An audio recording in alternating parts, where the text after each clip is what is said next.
lagi-lagi tentang pelayanan yang diberikan oleh vaskes-vaskes di lapangan, sehingga banyak keluhan-keluhan yang muncul, baik yang diceritakan oleh masyarakat ke medsos atau yang dirasakan sendiri gitu. Itu bagaimana Pak Muhyi kan mengikuti itu, salah satu aktivis perempuan yang menulis tentang masalah cerita pengalamannya di Puskesmas Bangkalan. Gimana? Betul.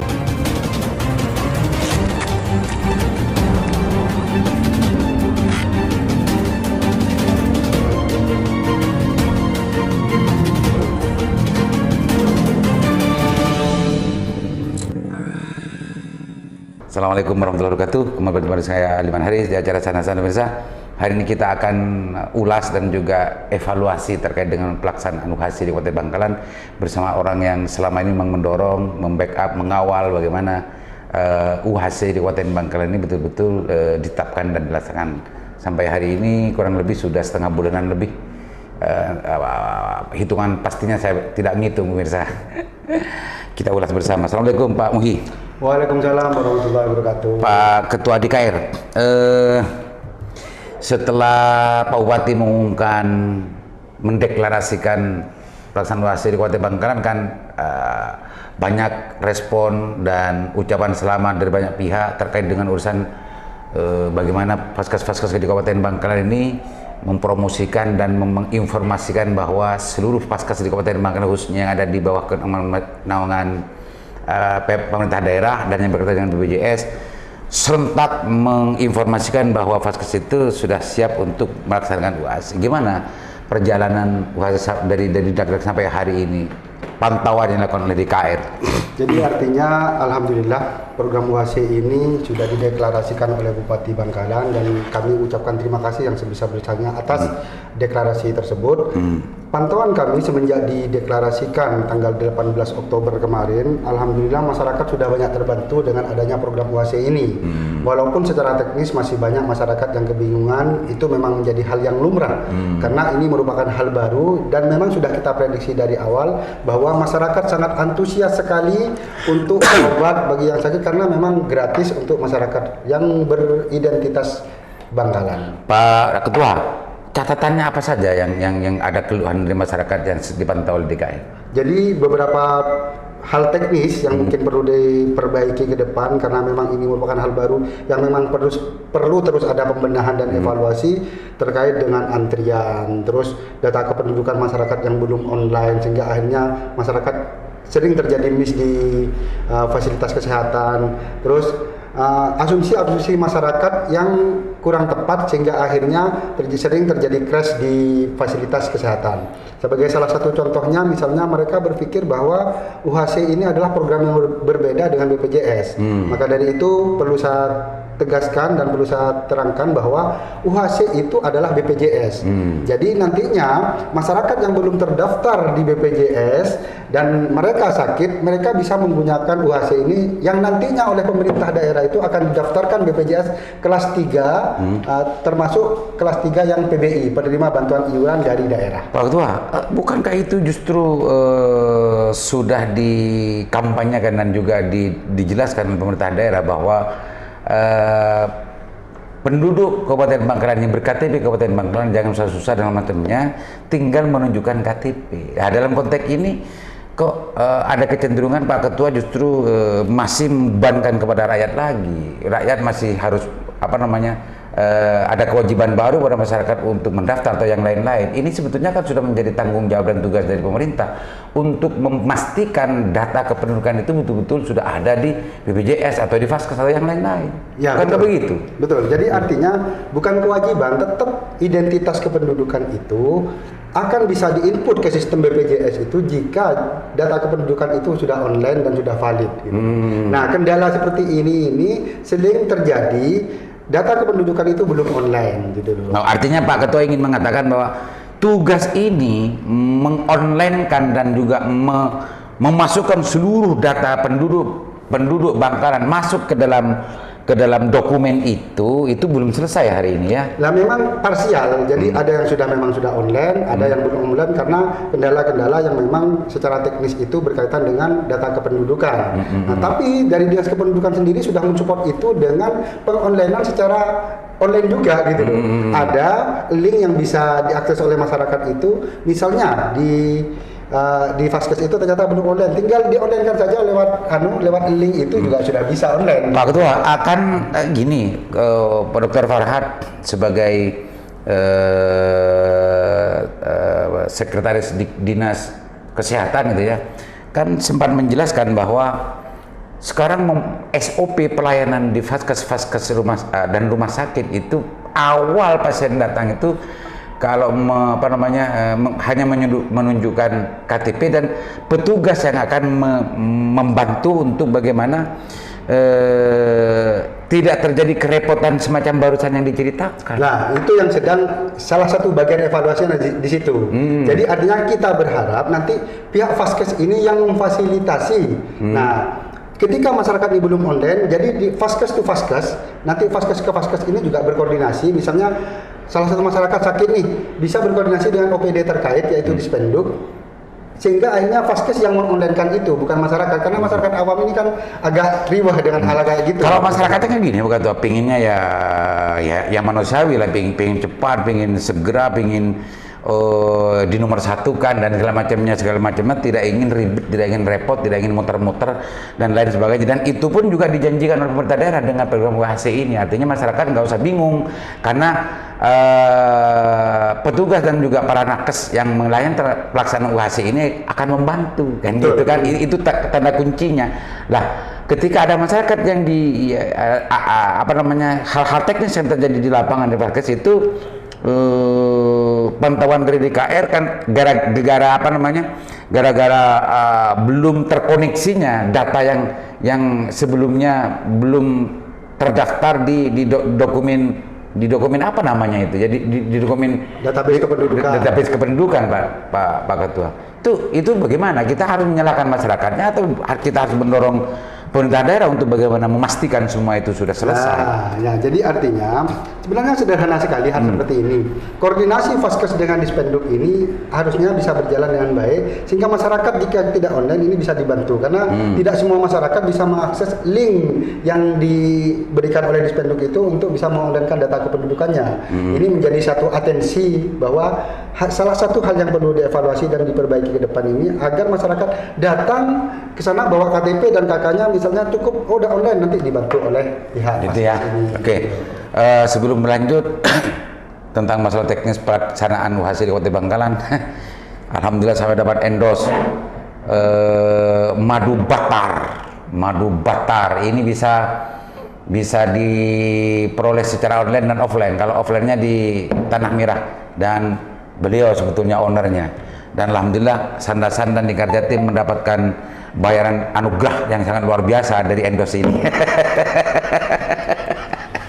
Madu batar ya namanya. Betul. Ya, madu batar. Nanti yang ingin mendapatkan madu batar yang ini madu alami ya. Betul. Madu alami yang tidak ada campuran apa-apa dan insya Allah dijaga kemurniannya. Betul. Itu Pak Owner ya. Betul. Pak Owner karena bayarnya banyak nggak usah ngomong masalah ini. Tapi insya Allah nanti yang mau ngerti dan mau tahu tentang masalah bagaimana madu batar ini, ada nomor nanti akan ditayangkan di sini. Oke, kita lanjut ke urusan UHC. Pak Ketua. Siap.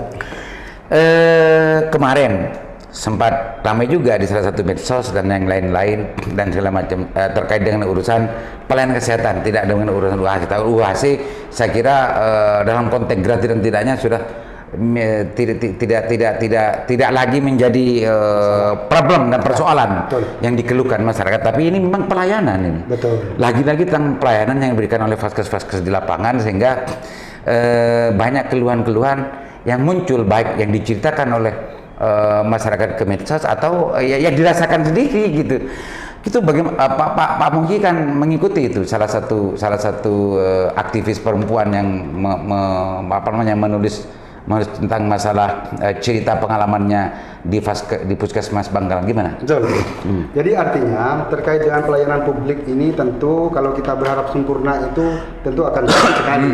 Butuh terus ada evaluasi, terus maintenance, perbaikan, itu harus simultan terus berjalan. Nah terkait dengan kejadian yang kemarin terjadi di Puskesmas Bangkalan itu mengenai antrian yang begitu lama, terus akhirnya diserobot orang. Nah itu sebenarnya perkara teknis yang memang harusnya di era digital ini harus ditangani secara sistematis. Nah terkait dengan hal itu kemarin saya melihat itu ada permasalahan di pencarian rekam medis yang memakan waktu karena sebelum masuk ke itu memang gini Pak Ketua, saya sendiri sering mengalami sesuatu yang sama ya, dengan meskipun tidak di Vaskes, di antri di mana saja, kalau sudah diserobot gitu ya, diserobot atau orang lain yang dipanggil duluan sementara kita sudah datang duluan, itu nyesek Pak Ketua.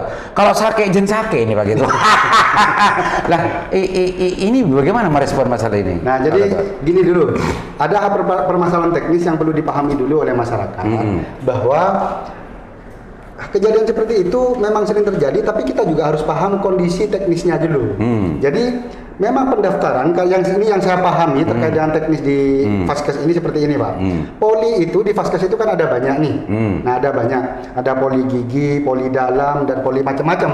Nah pendaftaran memang di satu pintu. Setelah itu dari satu pintu ini nantinya akan didistribusikan ke poli-poli ini. Nah bisa jadi poli ini antriannya banyak, ini sedikit, bisa jadi yang datang lebih belakangan itu bisa jadi dipanggil duluan karena memang polinya tidak ada pasiennya. Tapi di poli yang ini, misalnya poli yang umum, misalnya poli gigi banyak pesertanya, walaupun sampai datang duluan tapi antriannya agak banyak, misalnya 10 orang, sementara di sini 1 orang, bisa jadi duluan ini karena memang di poli meskipun datang belakangan. Nah. Oh gitu. Pak Ketua, ini bicaranya ketua DKR ya, bukan kapus ini, bukan kapus ya. Bukan, ini sebagai evaluasi karena apa? Saya juga mendalami. Karena begini, saya memang kalau antri dan diserobot orang 1 kali 2 kali itu mengendalikan saya. Kalau dulu biasanya langsung saya protes, tapi akhir-akhir ini saya sudah nggak protes-protesan itu lagi. Memang nyesek Pak Ketua. Betul. Tapi kalau sudah dijelaskan semacam ini, mungkin kita harus mengerti juga karena memang keadaannya semacam itu ya. Betul. Artinya puskesmas yang selama ini memberikan pelayanan terhadap semua klien pasien itu memang pintu masuknya satu ya, cuma itu didistribusikan kepada banyak poli. Didistribusikan ke banyak poli. Nah, ketika ada poli yang populer, contohnya poli THT ini, misalnya di sini banyak antriannya sampai 20 orang. Sementara di poli gigi antriannya cuma 1 orang. Meskipun ini masih datang kol Bekto, mau antri du bolo. Pak ini datang kol sepolo, lo antri. Iya, karena tidak ada pasiennya. Mangade. Iya, bisa lebih dulu dipanggil. Kenapa di sini nggak ada pasiennya? Ini normatif sebenarnya, ini berlaku di semuanya. Gitu ternyata. Pemirsa, saya baru mendapat penjelasan semacam ini. Tapi kalau enggak semacam itu memang nyesek. Kalau diserobot-serobot orang, sudah kita datang duluan, sudah mau tertib dan macam masih diserobot karena orang dekat, karena dan macamnya itu gimana gitu, sakit ya, gitu. Kayak nggak diorangkan, nggak dimanusiakan gitu loh. Ada perasaan macam itu. Selanjutnya ada hal lain dari kasus yang itu? Kalau kemarin itu, kalau saya evaluasi itu adalah permasalahan ketika mencari rekam medis yang memang dari pasien sendiri tidak membawa kartu pengunjung, sehingga karena sekarang memang masih manual, itu mencarinya juga manual. Nah, mencari manual itu memang menjadi kendala sekarang ini, memakan waktu lama sehingga akhirnya antriannya juga menjadi lama. Itu juga bikin masalah buat masyarakat yang menunggu dan antri itu. Maka dari itu ke depan, karena memang sudah ada Permenkes yang menjelaskan dan mengatur bahwa ke belakang ini semua rekam medis itu harus elektronik. Maka dari itu harapan saya di Bangkalan ini secepatnya segera bermigrasi ke rekam medis elektronik ini. Apa istilahnya itu? Rekamik ya? Apa itu? Rekamik ya? Rekam medis elektronik. Rekamik ya namanya? ERM. ERM. Elektronik rekam medik. Gitu ya? Iya. ERM.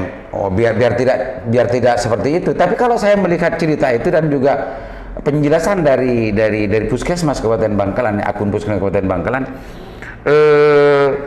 kalau urusan memanggil kepada kepada pasien yang di situ antriannya, kalau menunggu rekam medik yang di situ memang akan lama sekali. Apakah memang seperti itu modelnya, nggak dipanggil dulu, baru itu juga menjadi menjadi proses pelayanan juga dalam pencariannya itu sebetulnya. Nah, ya memang Karena petugas poli kalau yang menerima ini poli umum ya pendaftaran resepsionis. Petugas resepsionis kan mungkin dia tidak mempunyai kapasitas untuk mencari rekam medis. Poli lah sebetulnya yang punya kualitas gitu kan, karena ini poli lebih spesifik lagi ke poli. Sebelum ke poli itu rekam medisnya dicari dulu, dari bagian administrasi itu mencari rekam medisnya, nanti baru ke poli. Oh gitu. Ya. Jadi ini punya tugas mencari rekam medis juga. Ada di administrasi biasanya mencari rekam medis, karena historical sakitnya orang ini kan ada di rekam medis. Baru setelah itu ini sakit apa orang ini, nanti kan direkod di rekam medis ini, baru dilimpahkan ke poli. Oh bukan ke poli. Jadi rekam medis poli ini menerima rekam medis. Gitu. Poli yang menerima. Iya. Oh begitu. Dikirain justru semua itu sama sehingga tidak perlu untuk menunggu lama-lama untuk masalah rekam medis dan macamnya, sehingga rekam medis itu bisa ditemukan menjadi tugas tak terpisah dari poli. Jadi ada petugas administrasi sendiri yang menyimpan rekam medis itu. Ketika orang sakit itu pendaftaran, nantinya rekam medisnya dicari, nanti dilimpahkan ke poli. Bener begitu ya? Iya, betul. Ya, saya memang kurang begitu tahu. Nah, semoga aja teknis ini tidak berubah, tapi sepengetahuan saya seperti itu. Sepenting Batar Pajum tadi. Oke, jadi keinginan dan juga yang ingin disampaikan oleh Pak Ketua barusan yang sempat saya dengar, mendorong Kabupaten Bangkalan untuk segera meng-ERM-kan agar tidak terjadi, apalagi misalnya sudah digital,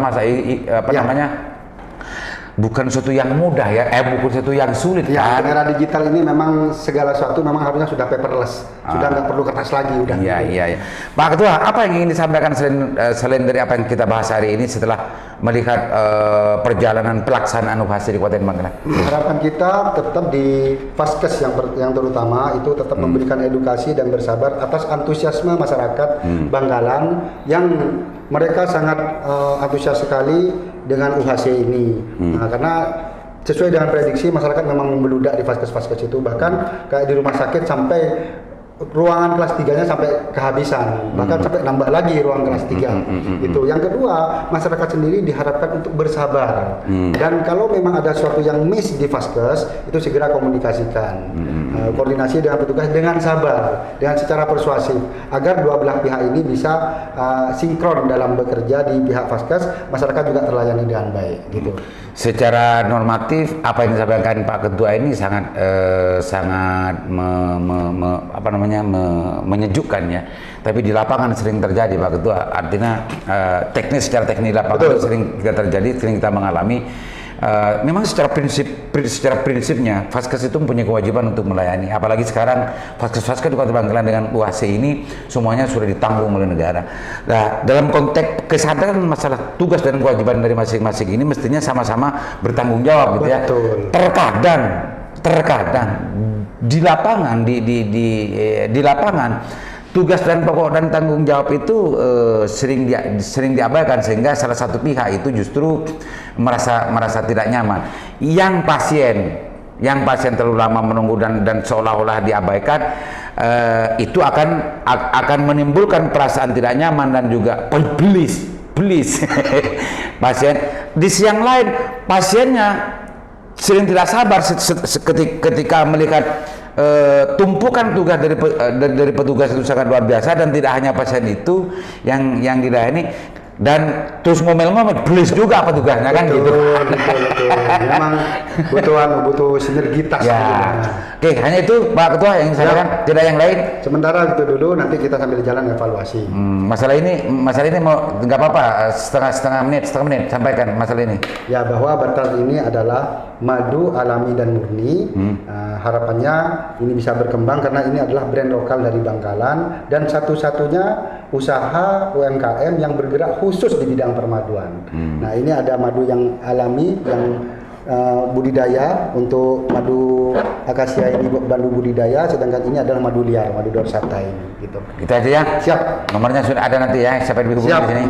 Oke, pemirsa, pembahasan terhadap masalah pelaksanaan UHASI di Kabupaten Bangkalan untuk sementara semacam ini sudah diulas oleh Pak Ketua Dewa DKR, dan sampai detik ini hanya sekedar kesiapan Faskes saja yang menjadi titik catatan tebal di sini, karena sering terjadi masalah di lapangan gara-gara semacam rekam mediknya belum elektronik dan yang lain-lain, sehingga penting untuk selanjutnya Faskes dan juga Dinkes tidak henti-hentinya memberikan informasi dan menyampaikan masyarakat sebetulnya apa saja yang bisa dilayani oleh Faskes dan juga apa saja yang harus disadari oleh pasien.